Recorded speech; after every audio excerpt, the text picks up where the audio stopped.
आज की short analysis में हम डिस्कस करेंगे पीसीबीएल स्टॉक के ऊपर। दोस्तों आप लोगों को बता दूं कि ये stock beginning of this year जनवरी 2024 से करेक्शन के अंदर चल रहा है। मोटा मोटी देखो तो दोस्तों इसने 6 महीने यानी पूरा आधा साल करेक्शन में बिता दिया। और करेक्शन में भी दोस्तों इसने दोनों तरह का करेक्शन दिया है।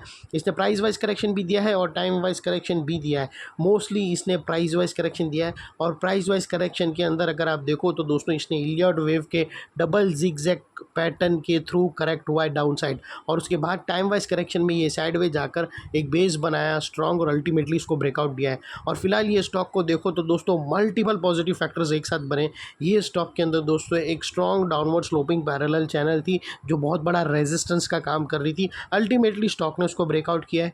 यहाँ पर करेक्शन कंप्लीट के कन्फर्मेशन मिले, पॉजिटिव क्लियर डाइवर्शन मिला और एक बहुत बड़ी रिवर्सल चार्ट पैटर्न मिली है, जिसके तहत ये स्टॉक अपसाइड में 28 से 30% रिटर्न देने के लिए रेडी है। लेकिन दोस्तों इसमें कोई भी मेरी बाय सेल होल्ड रिकमेंडेशन नहीं है, ये प्योरली एजुकेशन पर्पस से आप लोगों से शेयर कर रहा हूँ। फ्रेंड्स आप लोग देख सकते हो कि ये वो टॉप एरिया था जहाँ से करेक्शन का आगाज़ हुआ था और यहाँ से कुछ ऐसी डाउनवर्ड स्लोपिंग पैरेलल चैनल बनी थी।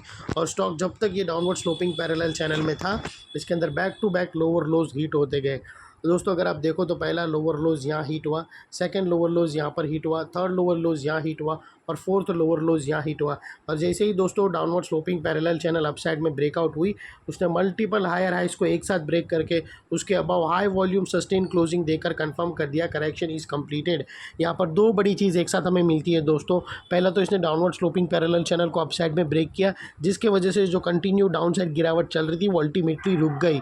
और सेकेंडली दोस्तों इसके अंदर जो back to back lower lows के सीक्वेंस हीट हो रहे थे वो भी स्टॉप हो गए और उसके अगेंस्ट में फर्स्ट हायर हाइज रजिस्टर्ड हुआ, जो हमें कंफर्म करता है कि स्टॉक के अंदर फ़िलहाल टेम्पररी बॉटम लग गई। करेक्शन यहाँ पर कंप्लीट हो चुका है और अपसाइड ट्रेंडिंग मार्केट के अंदर स्टॉक ने पहला कदम रख भी दिया। और दोस्तों देख लेते हैं डाइवर्शन का पार्ट। तो दोस्तों अगर मैं आप लोगों को RSI डालकर दिखाऊँ तो यहाँ पर क्लियर कट हमें पॉजिटिव डाइवर्शन मिलता है।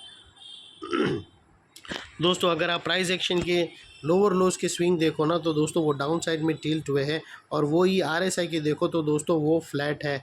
और यहाँ से ब्रेकआउट होके पॉजिटिव डाइवर्शन ने अपसाइड का कंफर्म कर दिया ब्रेकआउट, जो एक मोमेंटम पंप करेगा स्टॉक के अंदर।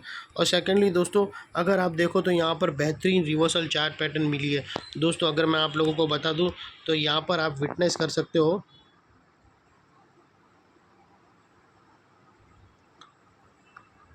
दोस्तों, अगर आप देखो ना तो यहाँ पर क्लियर कट एक बेहतरीन रिवर्सल चार्ट पैटर्न मिली है। और जस्ट अ मोमेंट फ्रेंड्स,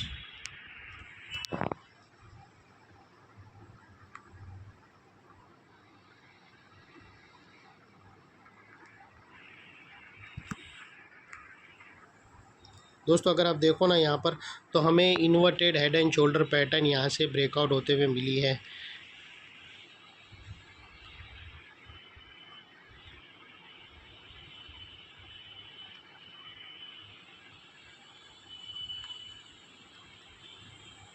जिसकी नेकलाइन निकल कर आती है फ्रेंड्स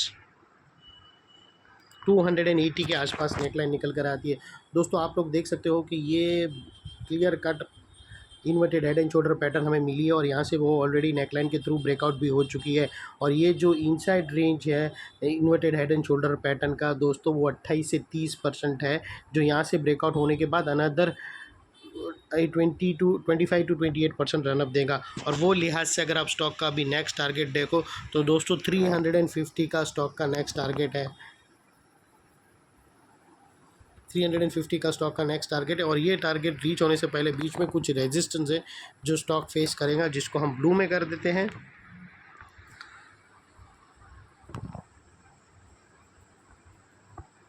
और दोस्तों एक और चीज़, अगर आपको स्टॉप लॉस रखना हो तो यहाँ पर generally by typically inverted head and shoulder pattern में अगर आप देखो ना तो राइट शोल्डर के लो के नीचे क्लोजिंग बेसिस पे स्टॉप लॉस रखा जाता है। लेकिन ये अपने ऊपर आप अपने एडवाइज़र को पूछकर ATR का भी हेल्प ले सकते हो, और ये जो ब्रेकआउट कैंडल के पास एक स्विंग है वहाँ पर भी रख सकते हो अपने एडवाइज़र को पूछकर। लेकिन आप ये शोल्डर का लो रखो तो वेल एंड गुड है, लेकिन इसमें कोई भी मेरी रिकमेंडेशन नहीं, अपने एडवाइज़र को ज़रूर पूछ लेना। और दोस्तों वो लिहाज से अगर आप रिस्क टू रिवॉर्ड रेशियो देखो तो आपका रिस्क का एरिया इतना बनेगा और रिवॉर्ड का एरिया इतना बनेगा, तो ये ऑलमोस्ट 1:2 या 1:1.75 का risk to reward ratio easily बनकर आता है। और दोस्तों ये जो नेकलाइन के पास वाला एरिया है ये बहुत ही इंपॉर्टेंट एरिया है, क्योंकि अगर आप देखो तो यहाँ पर मल्टीपल पॉजिटिव फैक्टर्स एक साथ ब्रेकआउट हुए। दोस्तों यही एरिया पे downward sloping parallel channel upside में ब्रेकआउट होते हुए मिली। यही एरिया पे दोस्तों लोअर लोज हायर हाइज में शिफ्ट हुए। यही एरिया पे दोस्तों हमें क्लियर पॉजिटिव डाइवर्शन आरएसआई के थ्रू मिला। और यही एरिया पे दोस्तों हमें एक chart pattern inverted head and shoulder pattern मिली। तो दोस्तों जो एरिया अभी तक एक स्ट्रॉन्ग रेजिस्टेंस था वो अल्टीमेटली स्ट्रॉन्ग सपोर्ट बनकर खड़ा है। और इनकेस अगर स्टॉक अपसाइड जाकर सेलिंग प्रेशर फेस करके वापस वो नेकलाइन को रीटेस्ट करने आया तो दोस्तों ये एरिया सामने आके एक स्ट्रॉन्ग सपोर्ट का काम करेगा और स्टॉक को अपसाइड में पुश करेगा। और इतने बड़े स्ट्रॉन्ग सपोर्ट के नीचे हमारा स्टॉप लॉस है जो आसानी से हीट नहीं होगा, लेकिन बाई एनी चांस अगर क्लोजिंग बेसिस पे हीट हो गया तो दोस्तों नो इफ़ नो बट सीधा स्टॉप लॉस देके तुम्हें ट्रेड को क्लोज कर देना चाहिए।